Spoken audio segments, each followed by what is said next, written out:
제가 어렸을 때 그 친구 집에 놀러 다니기 시작하면서 우리 집에서는 절대로 안 되는 일인데 그 친구들 집들에서는 부모님들이 하게 해주는 것들을 하나하나 이렇게 보게 되었습니다. 그것들을 발견하면서 뭔가 그 알지 못하는 배신감 같은 게 마음에 있더라고요. 그래서 어머니와 말싸움을 벌였던 겁없던 때가 생각이 납니다. 봉근이는 자전거도 있고 비비총도 있는데 왜 나는 안 사줘요? 석한이네는 매주일마다 교회 가는 것도 아니고 어느 주는 놀러도 가는데 왜 우리는 맨날 교회 가야 돼요? 다른 애들은 밤 늦게까지 TV 보는데 주말에 뭐가 재밌는 거 했다는데 왜 나는 못 봤어요? 그러면 저희 부모님께서는 항상 똑같은 말로 저에게 답을 주셨습니다. 그건 다른 사람들이고 우리는 다르단다. 사도 바울은 에베소에 있는 그리스도인들에게 우리는 다른 사람들과 다르다는 것을 설명하고 있습니다. 우리는 다른 종류의 기대와 기준을 가지고 살아갑니다. 다른 사람들이 속여서 팔고 거짓말하고 훔치는 그런 일도 할 수 있습니다. 하지만 우리 그리스도인들은 다릅니다. 우리는 서로에게 사랑 안에서 진실을 이야기하고 도둑질하지 않고 정직하게 일합니다. 다른 사람들은 남 뒤에서 험담을 늘어놓으면서 어떤 사람들을 못되게 얘기할 때가 있습니다. 때론 짝을 지어서 한 사람을 좀 코너에다 몰아놓고 좀 안 좋게 얘기하는 경우도 있습니다. 하지만 우리 그리스도인들은 서로를 세워주고 친절하게 대하고 마주대하며 용서하는 그런 사람들이어야 합니다. 사도 바울이 4장 후반부에 우리에게 그리스도인들의 윤리에 대해서 말씀하고 있는 내용이 있습니다. 우리는 4장의 후반부 말씀을 읽으면 모두 아멘, 아멘 그렇게 대답할 수 있습니다. 왜냐하면 4장 후반부의 거의 모든 말씀들이 우리에게 고개를 끄덕이게 하는 나도 좀 그렇게 살아야겠다 하는 귀한 교훈의 말씀이기 때문입니다. 사도 바울은 5장의 시작으로 이 많은 조언들을 하나로 요약을 합니다. 그런데 이것은요, 여태까지 얘기했던 것과 조금 다른 차원의 높은 것을 요구하는 것입니다. 그것은 하나님을 본받으라는 것입니다. 하나님을 닮으라는 것입니다. 그래서 사랑을 받는 자녀답게 하나님을 본받는 사람이 되라고 이야기합니다. 사람과 동물의 행동을 연구하는 과학자들은 몇몇 동물의 발육 단계에서 각인이라고 부르는 흥미있는 현상을 발견했습니다. 각인이라는 것은 새겨진다는 얘기죠. 머릿속에 마음속에 그것이 자국이 남게 지워지지 않게 새겨진다는 얘기입니다. 어떤 결정적인 단계에서 이 어린 동물은 자신의 눈에 들어온 동물이나 사람을 자기의 부모로 받아들이는 단계를 각인이라고 얘기합니다. 예를 들면 어린 오리 새끼가 있는데 그 눈에 개가 들어오고 그 개가 오리의 머리에 각인이 되면 오리는 개를 자기의 부모라고 생각을 하면서 쫓아다니고 그 모습을 따라하게 됩니다. 여러분은 쬐끄만 어린아이들이 노는 걸 보신 적 있으세요? 그 어린아이들이 뭘 하고 노는지 어떻게 노는지 좀 주의 있게 보신 적이 있으신가요? 아이들이 노는 것을 보면 어른들 흉내내는 것이 참 많이 있습니다. 아이들은 자기 부모님이 하는 것을 따라합니다. 저희 그 큰아이들 준하가 캘립이 한 3살 정도, 4살 정도 됐어요. 그때 주일날 예배 마치고 집에 와서 있는데 얘가 조그만 상을 꺼내놓더니 상을 붙잡고 막 흔들면서 뭐 얘기를 하고 있는 거예요. 나름 설교 흉내를 내고 있더라고요. 사랑을 받는 아이들이 자기를 사랑해주는 부모님을 따라하게 됩니다. 예수님을 보세요. 하나님의 무한하신 그 사랑을 따라서 자기 생명을 다하기까지 우리를 사랑해 주셨잖아요. 우리도 하나님께 입양된 자녀들로서 하늘 아버지를 닮아가는 것은 너무나도 마땅한 일입니다. 자, 그렇다면 과연 우리는 하나님의 어떤 부분을 닮을 수 있을까요? 우리는 하나님을 창조의 하나님이라고 부릅니다. 성경이 우리에게 알려주기를 하나님께서는 아무것도 없는 곳에 말씀으로 천지를 창조하셨습니다. 빛이 있으라 하니까 빛이 있었어요. 땅과 바다와 하늘을 만드시고 그 안에 사는 모든 생명들을 그렇게 창조해 주셨습니다. 그리고 마지막 날 우리 인간을 직접 진흙을 빚어서 만들어 주셨죠. 그리고 성경이 우리에게 계속해서 반복해서 알려주기를 그 첫날부터 마지막 우리 인간이 창조된 그날까지 하나님께서 보시고 참 좋으셨다, 그렇게 얘기하셨어요. 하나님께서 세상을 만드셨고 보시기에 참으로 좋았습니다. 자, 그렇다면 우리 중에 그 누구도 말을 해서 우주를 창조할 수 있는 사람은 없죠. 나는 말로 했더니 뭐가 창조가 되었다, 그런 경험이 있다 하시는 분 손 들어보세요. 하나도 없잖아요. 우리는 말로써 하나님의 능력처럼 그렇게 창조하는 큰 그런 것이 없습니다. 하지만 하나님께서는 우리에게 창조적인 능력을 몇 가지 주셨어요. 우리는 일상의 삶 속에서 우리 주변 환경을 만들고 분위기를 만들어냅니다. 우리의 행동과 태도로 우리 주변 분위기를 때로는 사랑스럽게 만들기도 하고, 때로는 싸늘하게 만들기도 하고, 때로는 화가 나게도 만들기도 합니다. 다른 사람들을 근심하게도 하고 또 다른 사람을 편안하게도 해줍니다. 어떤 사람들을 짜증나게 하기도 하고 사람을 위로하는 그런 분위기를 만들기도 합니다. 우리 일상생활 속에서 하나님을 닮아가는 모습으로 하나님의 성품이 담긴 분위기를 만들어야 합니다. 하나님이 만드셨을 때 아름답고 보기 좋았던 세상은 모든 것이 조화롭게 살아가는 세상이었습니다. 우리는 하나님 아버지를 닮아가야죠. 그렇게 노력을 해야죠. 그래서 하나님께서 보기에 아름답고 좋은 조화로운 세상을 만드셨듯이 우리도 조화를 이루는 세상을 우리 일상생활 속에 만들려고 노력해야 합니다. 평안을 나누고 조화를 이루는 분위기를 만들어야 돼요.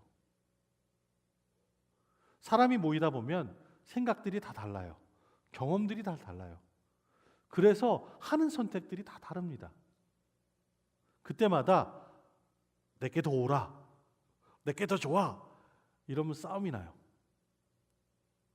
다른 사람이 좀 못 미치는, 내 마음에 들지 않는 것을 하더라도 다 무슨 이유가 있겠지. 저 사람 최선을 다하려고 하는 거니까 서로 격려를 해줘야지. 그렇게 하다 보면 우리 안에 평안이 있고 우리 안에 사랑이 있고 우리 안에 은혜가 생깁니다. 우리는 우리의 삶의 자리에서 좋은 주변 환경을 창조함으로써 하나님을 닮아가야 합니다. 우리 하나님은요, 그렇게 창조하시는 분이시면서 또한 동시에 복을 주시는 분이십니다. 하나님은 복 주시는 사업을 아주 끝내주게 해주시는 분이에요. 아담과 하와에게 에덴 동산을 주시면서 돌보라고 그들에게 복을 주셨습니다. 그런데 이 아담과 하와가 하나님께 거짓말을 하고 죄를 범하게 되었습니다. 죄를 범했으니 벌을 받아야죠. 그런데 하나님은 벌을 주시면서도 그들에게 입을 수 있는 옷을 주시면서 또한 그들에게 복을 주십니다. 이스라엘 백성들을 애굽의 노예 생활에서 자유롭게 해주시면서 그들에게 복을 주십니다. 그리고 이 세상을 너무나도 사랑하셔서 자신의 하나밖에 없는 아들을 보내주심으로 우리 모든 사람들에게 복을 허락하여 주셨습니다. 그렇게 이 땅에 오신 참 복되신 예수 그리스도도 처음 가르치심을 주시면서 하신 말씀도 이런 말씀입니다. 심령이 가난한 자는 복이 있나니 의에 줄이고 목마른 자는 복이 있나니. 복에 관한 말씀이죠. 우리 인간을 향한 하나님의 계획은 복을 주시는 겁니다. 하나님께서 아브라함을 부르시면서 이렇게 말씀하십니다. 내가 너로 큰 민족이 되게 하고 너에게 복을 주어서 내가 크게 이름을 떨치게 하겠다. 너는 복의 근원이 될지어다. 그렇게 하셨습니다. 처음부터 하나님의 계획은 온 세상을 아브라함의 자손들을 통해서 복을 주시려는 것이었습니다. 아브라함의 자손을 통해서 우리에게 예수 그리스도 보내주셨죠. 우리도 또한 세상에 복이 되기 위하여 열심히 노력해야 합니다. 하나님께서 사랑과 기쁨과 소망과 평안과 믿음과 은혜 등등을 통해서 우리에게 넘치는 복을 주셨어요. 나는 좀 못 받은 것 같아. 그런 분이 계실지도 모르겠어요. 근데 한번 세어보세요. 나한테 무슨 복을 주셨나? 그렇게 세어보면 정말 많이 받았다는 것을 우리가 깨닫게 됩니다. 우리가 그 복을 세어보면 정말 한이 없습니다. 우리가 거저받은 이 놀라운 복을 다른 이들과 나눌 길을 우리는 찾아야 합니다. 아브라함의 영적 자손으로서 우리는 민족들에게 복이 되어야 합니다.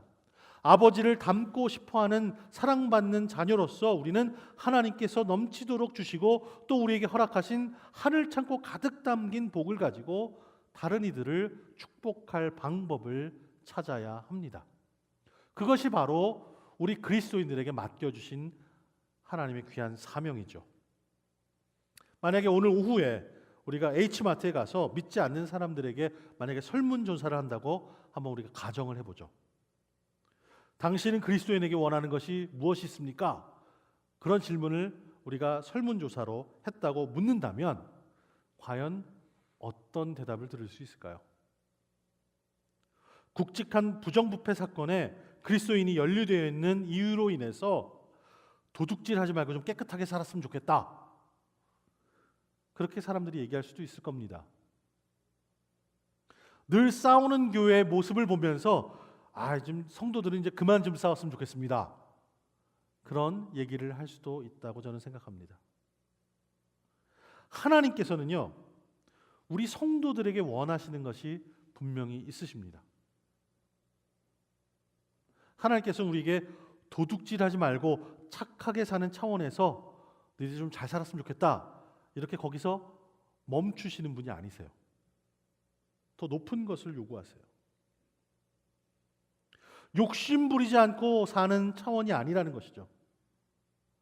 사실 이런 건 믿지 않는 사람들도 다 합니다. 성경에서 얘기하는 이방인들도 다 그렇게 해요. 하나님을 모르는 사람도 착하게 살려고 열심히 거짓말 안 하고 도둑질 안 하고 잘 사는 사람들 많이 있습니다. 어떤 분들은 술, 담배 때문에 발목이 잡혀서 하나님 제대로 못 믿는다 그렇게 얘기하시는 분이 있어요. 술, 담배 안 하는 것이 그리스도인이 되는 기준이 될 수 없습니다.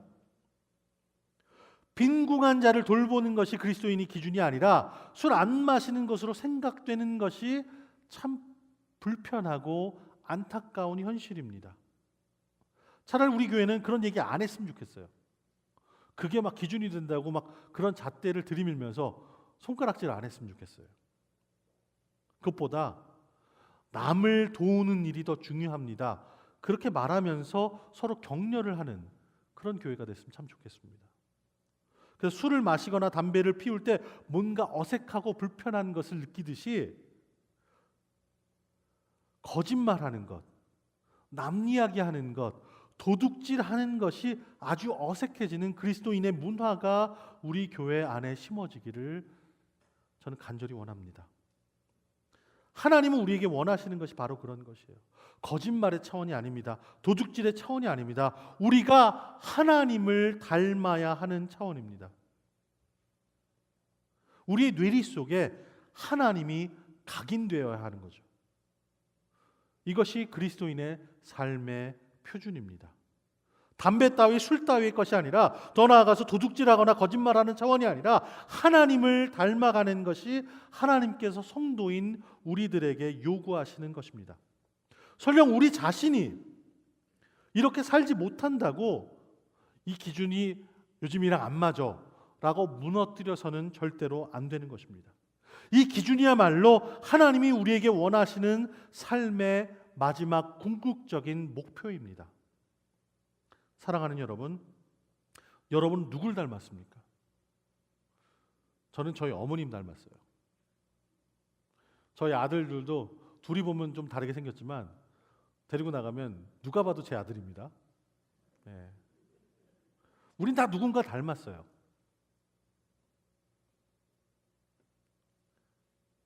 자녀가 부모를 닮듯이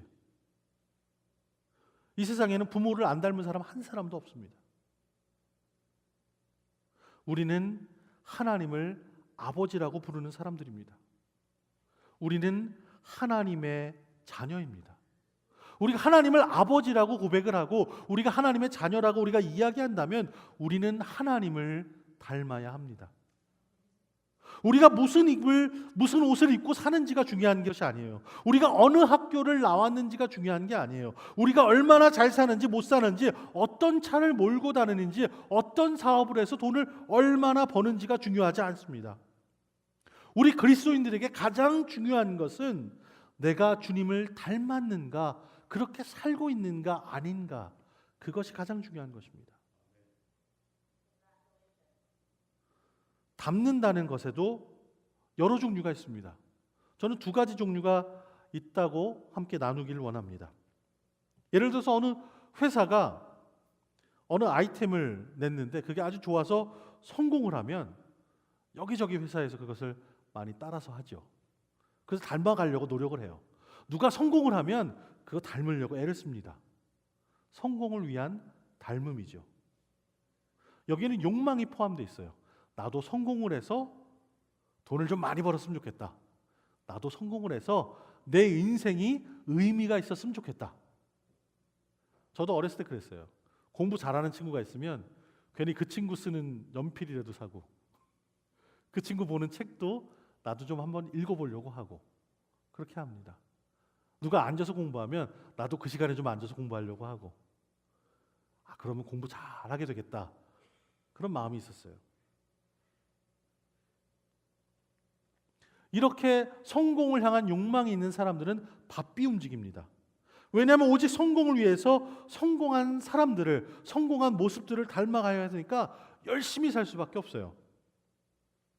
그런데 또 다른 종류의 닮음이 있습니다. 그것은 사랑하기 때문에 닮는 것이에요. 여긴 이해관계도 없어요. 이만큼 줬으니까 이만큼 받아야지 하는 이해관계가 없어요. 사랑하기 때문에 자꾸 보고 싶고요. 사랑하기 때문에 먹는 식성도 닮아갑니다. 사랑하기 때문에 걷는 걸음걸이도 비슷해지고 속도도 닮아가고요. 생각하는 것도 서로 닮아가고 싶어 합니다. 이런 사람들을 보면요, 눈이 아주 맑습니다. 선하고 참 부드럽습니다. 그리고 한 것을 지그시 바라봅니다. 사랑을 입은 자녀같이 닮는 것을 말하죠. 여러분의 자녀는 어떻게 여러분을 닮아 있습니까? 자식이 나를 닮는 것은 내가 자녀에게 사랑을 베풀었기 때문입니다. 만약에 내가 내 자녀에게 사랑을 주지 않고 다른 양아버지가 내 아들을 데려다가 사랑을 주면 내 아들은 저보다 그 양아버지를 닮으려고 열심히 노력하며 살아갈 겁니다. 하나님은 우리를 사랑하셨습니다. 그리고 지금도 우리를 사랑해 주십니다. 내가 그분을 알기 이전부터 나를 사랑하셨고, 내가 사랑하는 마음이 생기기 전부터 우리를 사랑해 주셨습니다. 우리는 이 하나님의 사랑을 받으면서 자라죠. 아무것도 없이 빈털터리로 돌아온 우리 하늘 아버지는 두 팔 벌려서 반겨주시는 분이세요. 세상은 내 손에 가진 것이 있어야 나를 좀 반겨줍니다. 번듯하게 좀 옷을 입고 좋은 차를 몰아야 내가 좀 대접도 받을 수 있고 알아주기도 하고 그렇게 합니다. 근데 우리 아버지는 그렇지 않으세요. 그냥 우리를 반겨주세요. 있는 그대로 반겨주세요. 선물을, 보따리를 바리바리 싸갖고 들고 가지 않아도 우리가 반가우시고요. 찢어진 옷을 입고 빈털터리로 집에 들어가도 아버지는 우리를 반겨주십니다. 이것이 성경적인 하나님의 사랑입니다. 이 사랑을 체험한 아들은 이제부터 세상을 닮고 싶어하는 마음이 없어지고 있어요. 이제부터 하나님을 닮고 싶은 마음이 가득해집니다. 오직 한 분 그분에게만 시선을 집중합니다. 사랑하는 마음으로 주님을 바라봅니다. 그러면 우리 주님을 닮게 되는 것입니다. 하나님을 닮는 방법은 노력이 아니에요. 하나님을 닮는 방법은 율법을 지키는 게 아니에요. 하나님을 닮는 방법은 하나님을 사랑하는 겁니다. 주님은 우리에게 열심히 나를 닮으려고 노력하라 그렇게 말씀하지 않으셨어요.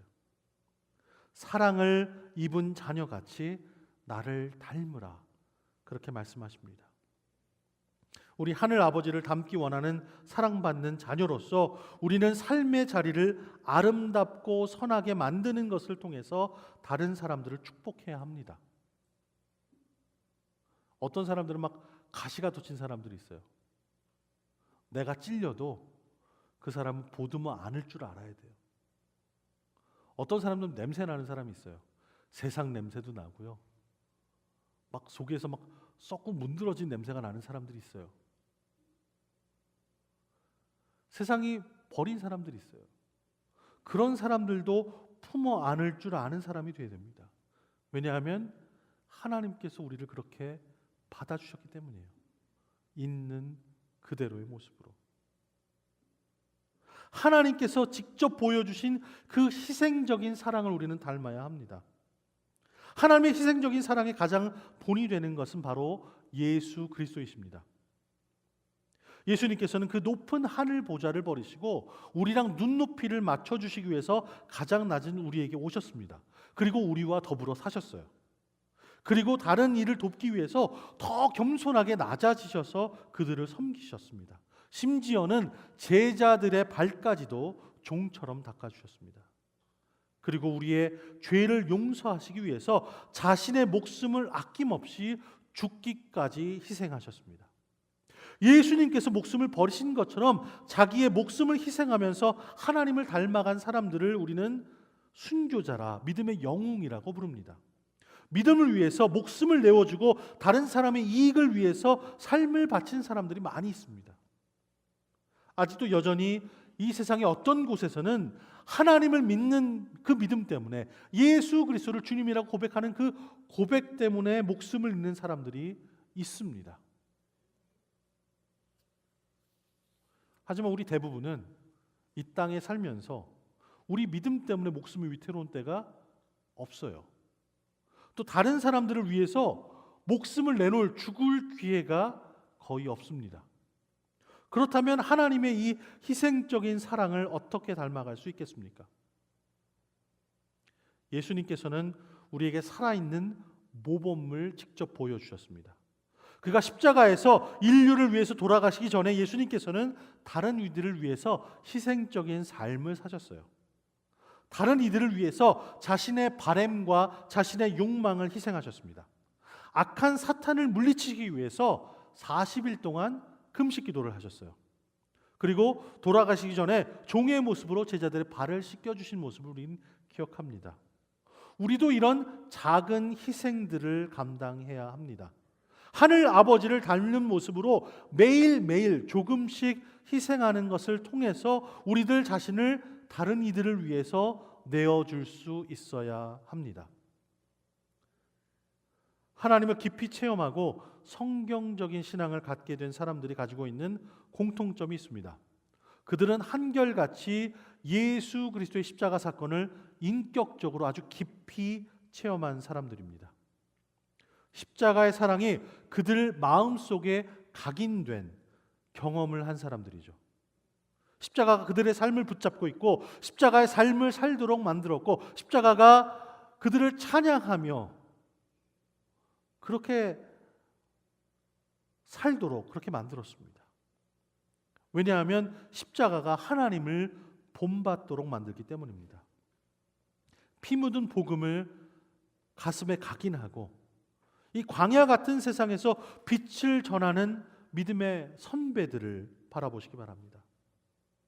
이들은 한결같이 고백하는 것이 있습니다. 그것은 내가 사랑하는 능력이 있어서 사랑하는 것이 아니라 나를 향하신 하나님의 위대한 사랑 때문에, 거저받은 사랑 때문에 가능한 것이다. 그렇게 고백을 합니다. 사도 바울을 보십시오. 바울이 자랑한 것은 예수님의 기적을 자랑하지 않았습니다. 오병이어의 기적을 자랑하지 않았습니다. 우리 예수님이 이런 것도 하실 수 있어, 그렇게 자랑하지 않으셨어요. 앞으로 오실 예수님을 그렇게 자랑하지도 않았어요. 물론 이런 것들을 통해서 예수님을 자랑할 수 있습니다. 그러나 바울은 이렇게 고백을 해요. 내게는 우리 주 예수 그리스도의 십자가 외에는 결코 자랑할 것이 없다. 왜 그렇습니까? 십자가에서 놀라운 기적이 나오기 때문입니다. 십자가에서 우리가 감당할 수도 없이 큰 사랑이 흘러나오기 때문입니다. 우리가 사모하는 모든 기적이나 사랑의 본질은 바로 십자가이기 때문입니다. 하나님이 이런 아들을 십자가에 죽게 하시면서 오늘 말씀을 이렇게 하세요.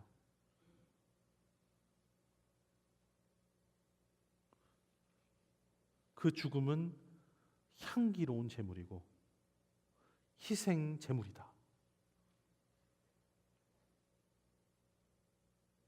하나님은 우리를 너무나도 사랑하셔서 눈이 먼 분이에요. 하나님은 우리를 너무나 사랑하셔서 코로 냄새도 잘 못 맡으시는 것 같아요. 어찌 자기 아들이 십자가에서 처참하게 죽으면서 물과 피를 다 쏟는데 그 피냄새가 향기롭다 얘기할 수 있겠습니까? 어떻게 그 아들이 채찍에 맞고 십자가에 못 박히면서 죽어가는데 그 모습이 아름답다라고 얘기할 수 있겠습니까? 우리를 너무나도 사랑하시기 때문에 꼭 해야 하는 일이 이루어지는 것이 아름답다, 향기롭다 얘기하시는 겁니다. 우리 각 사람들요, 참 초라해 보이고 아무것도 없는 사람처럼 보여도 하나님께서 다 그렇게 사랑해 주시는 고귀한 존재입니다. 오늘 말씀 이렇게 얘기합니다. 그러므로 여러분은 사랑을 받는 자녀답게 하나님을 본받는 사람이 되십시오. 하나님을 본받는다는 아이디어는 여러 가지 모양으로 우리에게 다가옵니다. 1896년에 찰스 셸던이라는 작가가 계십니다. 그는 그분의 발자국이라는 책을 썼습니다. 이 책을 통해서 작가는 우리가 살면서 예수님의 걸음을 따라 한번 걸어보자, 그런 도전을 합니다. 이 책을 통해서 아주 유명해진, 지금도 유명해진 예수님이라면 과연 어떻게 하실까라는 물음이 나오게 됩니다. 영어로 WWJD 이렇게 쓴 걸 보시죠. What would Jesus do? What would Jesus do? 어떻게 하실까? 내가 처해 있는 상황이, 내가 처해 있는 선택의 기로에서 과연 예수님이라면 어떻게 하실까? 그렇게 생각해 보면 우리가 좀 옳은 선택을, 하나님의 자녀다운 선택을 할 수 있겠습니다. 하지만 과연 어떻게 예수님의 발자국을 따라 걸을 수 있을까요? 그 위대하신 하나님의 발자국을 따라 함께 걸을 수 있을까요? 우리는 초라하고 연약한 인간입니다. 전능하신 하나님을 따라 그 모든 것들을 똑같이 할 수 있을까요? 우리 자신의 힘과 능력으로는 도저히 불가능한 일입니다. 그런데요, 예수님께서는 우리가 어떻게 살아야 하는지 직접 살면서 보여주셨습니다. 우리가 딸을 본을 보이시기 위해서 돌아가셨을 뿐만 아니라 우리를 죄로부터 구원해 주시고 우리를 하나님의 것으로 만드시기 위해서 돌아가셨습니다. 예수님께서는 저와 여러분들을 위해서 돌아가셨습니다. 영원한 지옥으로부터 우리를 구원하여 주시고 우리를 영원한 생명으로 가도록 영원한 구원을, 생명을 선물로 주셨습니다. 그렇다면 그렇게 거저 받았으니 우리도 그 사랑과 복을 나누는 삶을 살아야 됩니다. 하나님을 본받는, 사랑받는 자녀들이 되시기를 주님의 이름으로 축원합니다. 기도하시겠습니다.